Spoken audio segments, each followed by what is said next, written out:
Dari kiper Kurnia Mega. Iya. Untuk kiper legenda Arema ya Kurnia Mega. Dia kan, dia juga timingnya juga bagus kan, tinggi, orangnya berpengalaman juga kan. Dari posisi kiper pertama. Kurnia Mega. Kurnia Mega. Nah, kalau untuk Kurnia Mega ini mau mendengar juga ketika saya memberikan begini dan kualitasnya pun kita bisa lihat dan sekarang sangat dirindukan. Iya, betul. Kita sangat merindukan sosok Kurnia Mega.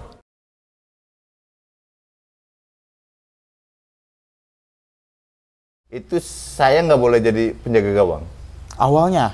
Dari keluarga pun nggak boleh. Oh. Nggak boleh jadi kiper, itu pun dilarang. Awalnya malah dilarang? Dilarang. Karena saya...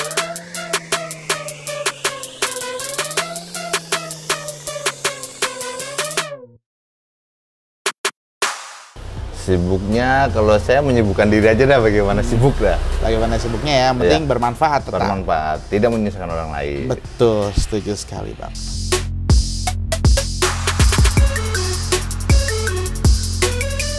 Waktu dulu itu mungkin saya suka sepak bola karena waktu kecil di kampung halaman saya itu rata-rata pemain bola, bukan rata-rata main bola karena ada lapangan umum dari komplek Kopassus, itu bisa dipakai untuk umum dan kita bisa punya sepatu ya, sepatu itu sebuah kebanggaan dulu. Kalau kita pakai sepatu bola itu sebuah kebanggaan.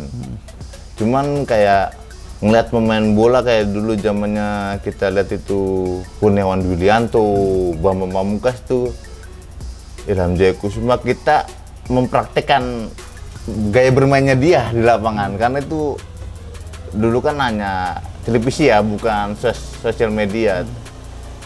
Terus masa kecil itu banyak dah kalau diceritain dah. Itu salah satunya kenapa suka sepak bola. Ingat nggak Bang dulu umur berapa tuh? Saya main bola itu kelas 3 SD mungkin udah mulai seneng main bola karena juga abang kan juga seorang pemain bola kan, jadi termotivasi juga untuk seperti beliau.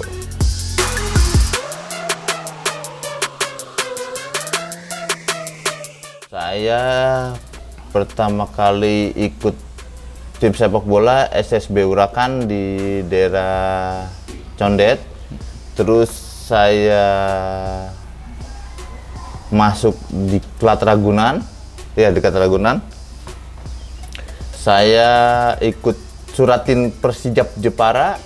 Habis itu saya ke Arema 2008 sampai 2017. Wah, wow.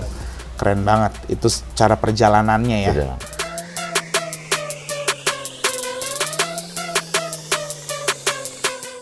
Kalau pas lagi tanding mungkin pengalaman paling lucunya pas saya main di Raja Ampat mungkin. Raja Ampat? Iya. Persiram dulu, Persiram. Persiram. Oke, Persiram. Persiram Raja Ampat, kita main. Kita pikirkan mungkin karena kita niatnya mungkin jalan-jalan kali ya. Di Raja Ampat kan dengan keindahan pulaunya, lautnya, kita main. Itu ternyata posisi kita main hujan. Hujan dan kita agak, jadi kita injak itu diangkat lagi susah. Karena mungkin itu ya masih bukan lumpur, tanah mungkin ya. Iya, tanah. Jadi kita main kayak gitu. Kita inget di masa kecil ya. Iya. Jadi senang juga jadinya sih. Becek-becek jeblok becek ya. Posisinya dan hujan deras dan kita juga menikmati sih main di sana, lucu sih.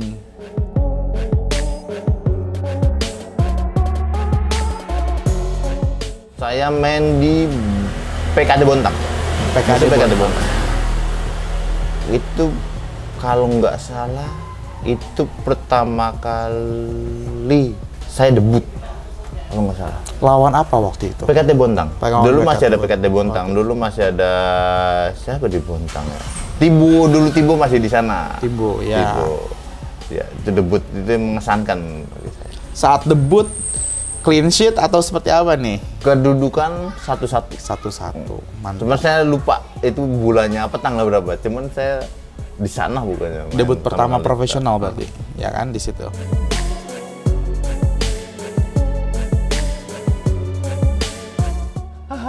Kalau pertanyaan ini saya ingat dulu dari cerita almarhum bapak saya sih. Karena kan almarhum bapak, almarhum abang seorang kiper. Ya. Dan saya laki terakhir kan, bukan laki yang ada, masih ada adik satu lagi. Itu saya nggak boleh jadi penjaga gawang. Awalnya? Dari keluarga pun nggak boleh. Oh, kenapa tuh? Karena nggak pengen semuanya kiper sih sebetulnya. Jadi kalau saya main di kampung-kampung, ya nggak jadi kiper. Main depan. Ya pemain biasa aja. Karena nggak boleh jadi kiper, itu pun dilarang. Awalnya malah dilarang? Dilarang. Karena saya dulu ikut Bogasari. Bogasari. Saya bukan jadi kiper. Malah jadi? Jadi pemain depan. Striker? Iya. Dan posisinya ya kipernya itu cedera. Sedangkan kita pergantian sudah habis ya waktu itu. Ya udah saya jadi kiper sampai sekarang. Itu akhirnya. Awalnya iya. Cuman orang tua awalnya pun nggak tahu kalau saya jadi kiper. Jadi kiper. Nah, pada saat tahu marah dulu atau ya udah? Cuman Udah deh, ya, gitu. kok malah ditanya sih sebetulnya, kok malah jadi kiper? Ya, darah daging kali saya bilangnya gitu aja sih. Mungkin udah keturunan saya bilang. Mantap. Iya udah. Dan emang secara postur juga kiper banget ya? Kan dulu saya nggak tinggi, belum tinggi. Oh iya benar, belum tinggi-tinggi banget ya. Iya. Itu berarti di cerita awalnya jadi kiper tuh gitu ya? Iya. Sampai sekarang bahkan Sampai sekarang. bertahan lah ibaratnya jadi kiper.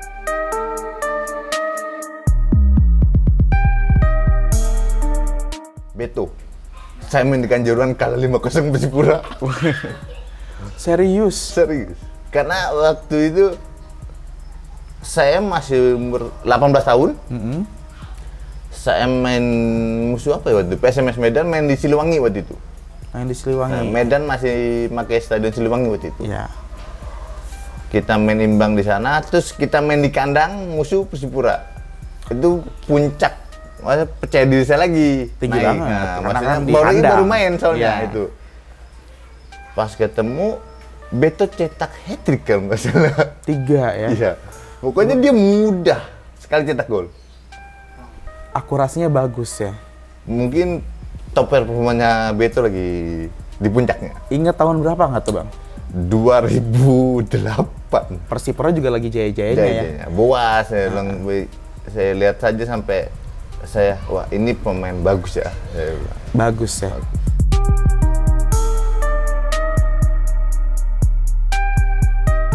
Kalau saya secara pribadi ya, untuk Persipura sangat disayangkan ya.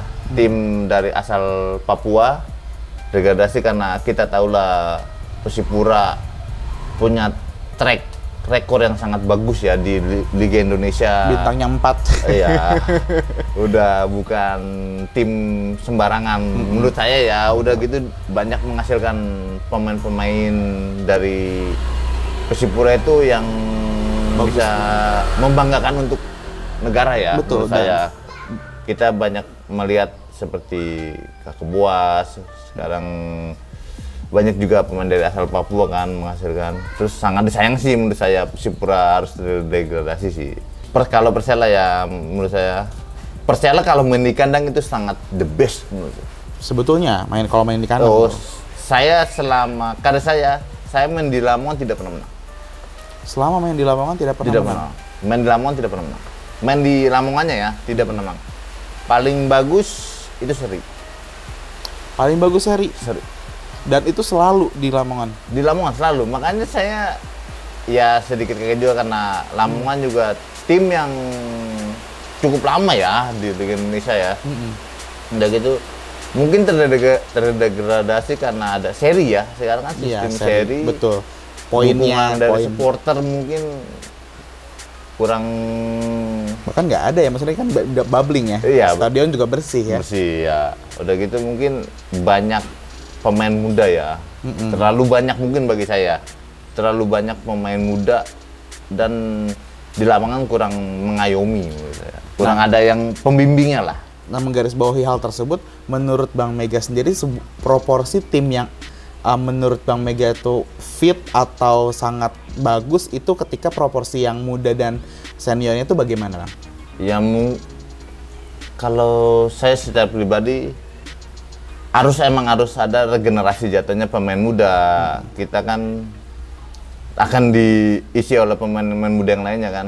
Kalau untuk pemain senior mungkin secara pribadi saya bisa 4 atau 5 di dalam tim. Mungkin paling banyak 6. Karena untuk para pemain muda kayak mengontrol emosi, terus dia kayak mengatur para pemain muda, kan butuh sosok pemain senior ya, untuk yang disegani, dihormati. Jadi kita butuh kayak panutan juga, pembimbing sih, sebagai kakak sih sebetulnya kalau kita butuh pemain senior. Jadi sebenarnya proporsinya harus tetap ada di antara semua lini ya. Harus ada. Menurut saya harus ada. Oke. Kalau misalnya tadi udah Persela dan juga Persipura. Sekarang perlu Persiraja bagaimana? Atau memang kurang familiar dengan Persiraja? Saya belum pernah kan, jadi saya kurang tahu ya.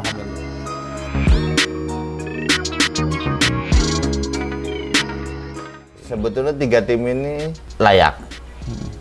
Bukan tim lain tidak layak ya, karena mungkin dari segi materi, segi manajemen, segi keuangan, mungkin 3 tim ini paling siap untuk masuk ke top liga di Indonesia mungkin menurut saya. Dan pemainnya juga emang pemain Liga 1 sih, jadi secara tidak langsung mereka sudah siap sih untuk masuk ke Liga 1 yang akan datang sih.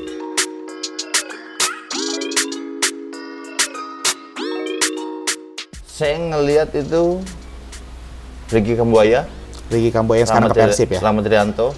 Menurut saya, karena dia berani ya, dari kota kelahirannya dia pindah ke kota lain, udah begitu kan masih muda, menurut saya itu akan menambah mental dia, atmosfernya dia di pertandingan mungkin beda ya, tekanan dia sebagai pemain muda beda, mungkin itu menurut saya akan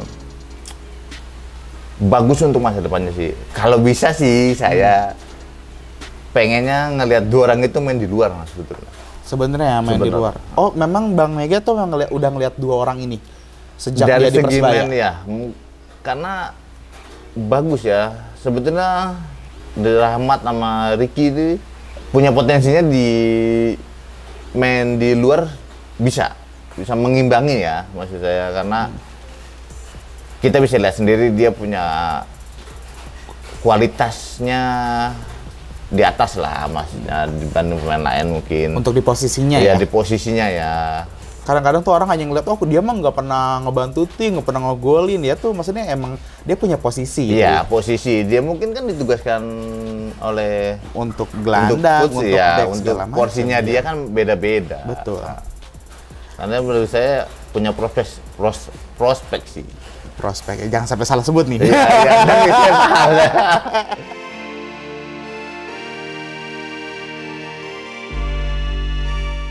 Riyandi, saya menjawab. Riyandi itu di Barito ya sekarang ya? Banjarmasin. Kenapa Riyandi? Tipikalnya main sih sama seperti saya. Mungkin ya, karena saya suka ya. Karena saya suka karena berani, punya berbentuk ya karakter menurut saya. Kalau menurut saya pribadi seorang kiper harus punya karakter. Ya. Mungkin ada yang itu ya, mungkin karakternya seperti itu. Tapi menurut saya Riyandi progresnya bagus. Seharusnya. Karena masih muda juga ya? Masih muda ya. Sangat muda ya? Progresnya menurut saya sangat bagus.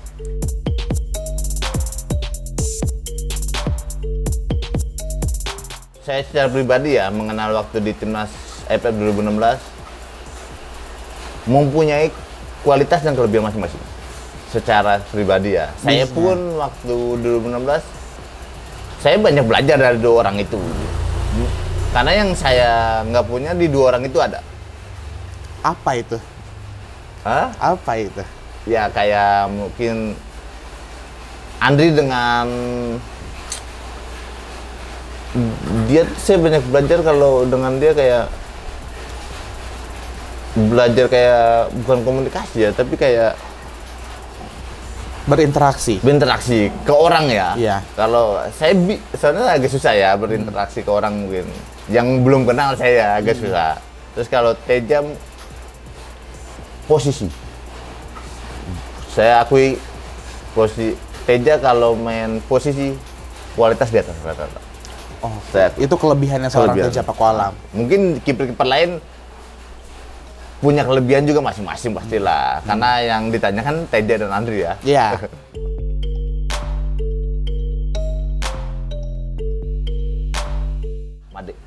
Imade Wirawan. Karena saya sempat lama ya di timnas sama Bang Made. Sangat mengayomi sih, walaupun beda jaraknya agak jauh ya saya sama dia. Iya. Terus, bisa dibilang dengan umur yang sekarang iya, masih kuat banget. Masih bagus menurut saya ya, karena mungkin dari pelatih melihat umur ya, bukan kualitas ya. Tapi untuk kualitas Bang Made menurut saya sangat.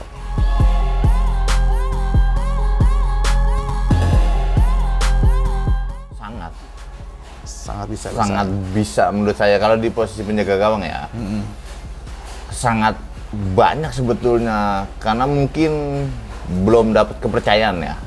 Belum dapat kepercayaan, mungkin mental juga belum agak teruji ya. Tapi untuk saya secara pribadi, kalau untuk bukan mengecilkan pemain asing di posisi penjaga gawang ya. Betul. Menurut saya di Indonesia belum butuh kiper untuk pemain asing menurut saya. Karena masih banyak kiper lain yang sebenarnya butuh kesempatan. Dan pandangan saya Indonesia tuh nggak butuh kiper di Indonesia asing ya. Karena secara satu yang paling menurut saya paling gampang ya. Ini pribadi saya. Kiper kan harus berkomunikasi dengan pemain belakang. Betul. Kalau back empatnya lokal semua susah berbahasa Inggris, komunikasi apa? Menurut saya ya. Jadi menurut saya belum perlu banget di Liga 1 memakai penjaga gawang dari luar. Kalau saya secara pribadi. Balik lagi ini sebuah opini ya. Tidak pernah ada yang benar, tidak pernah ada yang salah. Ya. Karena itu kebutuhan tim juga ya sebetulnya. Betul.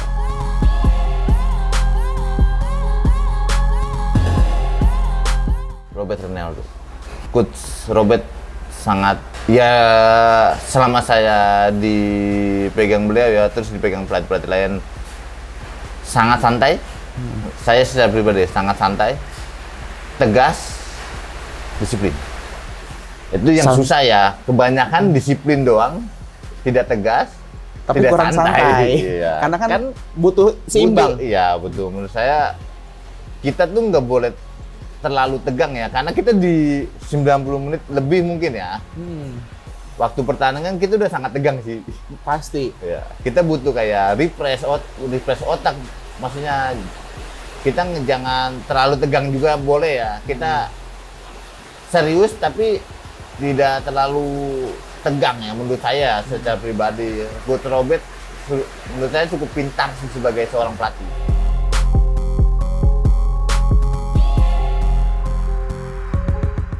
Oh, saya pernah Persija 23 deh. Iya, Persija 23 iya saya pernah. Saya dilatih Om Yudo waktu itu. Makanya saya ingat ditanya pelatih, iya Persija 23 saya. Pernah. Saya bareng Aditya Halang. Oh, bareng sama Bang Adit. Yang dari Barito. Iya. Kocak banget. Orang tuh kocak banget itu. Parah. Betawi banget lagi. Antara kocak apa emang otak nggak ada. Bercanda Bis Bang Adit, bis ya. Asik. Nggak apa saya kenal. Tapi emang orang daerah sini juga? Orang daerah jauh sih, ada sini ya. Iya.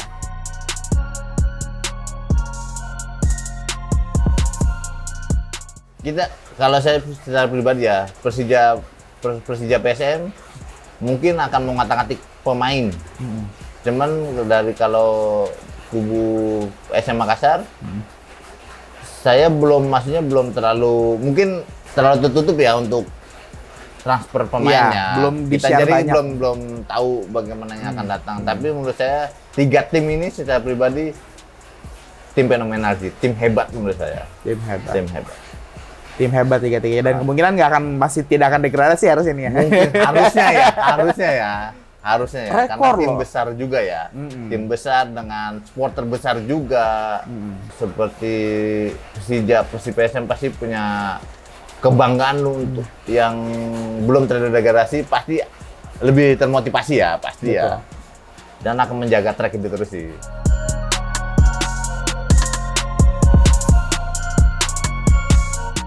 Yang paling mencolok mungkin ya sebagai pernah ngerasain bermain ya, atmosfer ya. Supporter itu sangat mempengaruhi seseorang pemain. Sangat. Atmosfer, tekanan dari supporter. Banyak sih menurut saya, series ya, kemarin series ya. Series itu menurut saya sih kurang tantangan menurut saya. Kurang tantang. Orang Kurnia Mega bisa bilang kurang tantangan tuh maksudnya gimana nih? Karena kita kalau main away, itu kita tantangannya banyak. Pressure juga ya. Pressure supporter Lawan. ya, terlawan ya banyak ya. Mungkin ada non tenis juga banyak. Jadi kurang tantangan. Karena menurut saya kayak saya pribadi ya, terserah pemain lain ya. Ya kurang atmosfer, kurang tantangan sih menurut saya. Saking menantangnya kalau Bang Mega udah main suka begini-begini ke supporter ya. Kan itu kan hanya trik ya. Iya, trik. Mungkin. Tapi di luar ya selesai kita. Karena cuma 2 kali 45 ya. Gitu ya. Ya selesainya itu ya mungkin yang bagi supporter yang saya pernah melakukan seperti itu mungkin ke bawah sampai di luar ya. Padahal ya kita tetap sama ya, Indonesia sebetulnya. Iya betul, satu. Kan hanya di lapangan kita pun nggak tahu naluri kita di lapangan keluarnya akan seperti apa, kita nggak akan tahu soalnya. Tiba-tiba kejadian Tiba-tiba, aja. Iya. Iya. Makanya saya minta maaf dah kalau saya Iya. pernah melakukan seperti itu.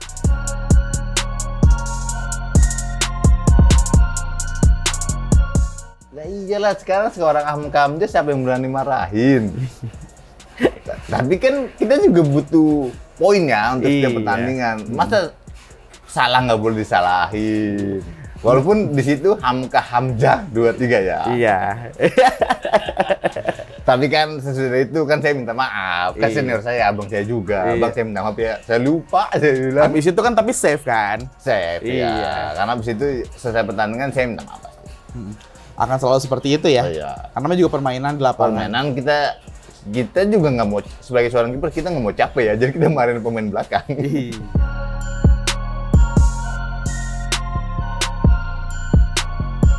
Di sosmed yang besar ini sekarang yang saat ini ya, mungkin seharusnya sebagai untuk pemain muda ya, saya terutama untuk pemain muda ya,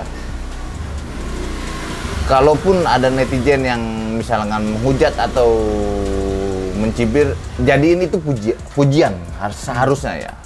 Jangan pernah takut dicaci, karena kita nggak tahu caciannya dia itu sebetulnya motivasi buat kita. Jadilah cacian itu sebagai pujian menurut saya. Iya. Yang menghina kita, jadikan dia fans kita, karena itu akan membuat jadi lebih besar.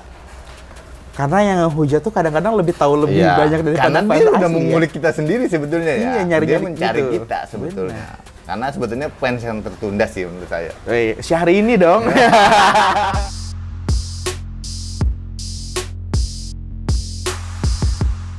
Sekarang sosmed ya terlalu kuat, saya juga bilang sosmed. Ya itu hak sebagai pemain ya, semua pemain ya itu main sosmed atau bagaimana. Jangan terlalu mengekspor di sosmed ya menurut saya. Jangan terlalu explore gitu ya. Kalau menang doang jangan diekspor, kalau kalah belum diekspor dong. Iya, benar. Kadang-kadang pas menang doang Ya, di-update gitu. Ya kalau mau ekspor aja, kan itu kan sosial media, bukan sosial pas menang doang. Betul. Terus yang nggak apa, lebih giat dan jangan pernah malu bertanya sih kepada pemain senior. Saya secara pribadi lebih banyak bertanya sih ke pemain senior. Kita pasti ada kekurangannya, dan senior itu mungkin sudah mengalaminya ya. Jadi kita harus banyak bertanya ke pemain senior, kita respect ke pemain senior. Tapi di luar lapangan atau di pas latihan ya, kalau di dalam pertandingan ya nggak ada senior junior sih menurut saya. untuk pemain muda yang udah profesional, kalaupun nanti ketemu pemain senior, kita respect boleh, tapi nggak ada senior junior sih di lapangan menurut saya. Ketika sudah di lapangan. Sudah di lapangan. Tapi di luar ketika kita melakukan kesalahan di senior, alangkah baiknya kita kan yang lebih muda menyamperin yang pemain senior untuk minta maaf. Betul. Selesai sih sebetulnya saya. Itu attitude. Attitude. Kan yang saat ini menurut saya nggak pernah saya lihat lagi sih. Saat ini di Ya, mata ya. seorang Bang Kurnia Mega. Respectnya mungkin dia sudah merasa bintang ya, mungkin. Jadi ya kan dia sudah tua, bukan dia sudah tuanya, tapi pengalamannya dia, ilmunya dia yang harus kita ambil sih betul. Karena bisa diadaptasi dan mungkin kita bisa lebih baik ketika Iya. kita sudah bertanya. dapat pertanyaan. Itu yang dulu mungkin dilakukan oleh seorang Kurnia Mega, nggak Saya banyak malu. nanya, walaupun bukan posisi kiper ya, saya tanya, kok bisa begitu? Saya juga belajar. Maksudnya kalau dia posisi striker, saya tanya gini-gini, oh berarti kalau striker harus seperti itu ya? Saya bilang. Strateginya. Nah, ya. Lo kalau misalnya mau ngegolin tuh gimana sih? Nah, Iya, itu yang kita cara pelajarin juga. teknik-tekniknya ya. Enggak kita cuman latihan nangkep bola. Kalau saya ya nangkep bola, jatuh. Kalau bisa saya dipesenin waktu itu sama siapa? Saya lupa. Jangan terlalu kiper tuh jangan terlalu banyak jatuh. Lah kalau nggak jatuh masuk dong bola. Ya bagaimana caranya? Ya susah saya bilang. Ya, saya belajar sih. Saya Kurnia Mega mengucapkan terima kasih untuk Tiento Indonesia dan untuk teman-teman yang di sana. Semoga sehat terus ya, jaya terus dan makin jaya. Jangan lupa like, komen, subscribe, dan nyalakan loncengnya. Sukses Tiento Indonesia.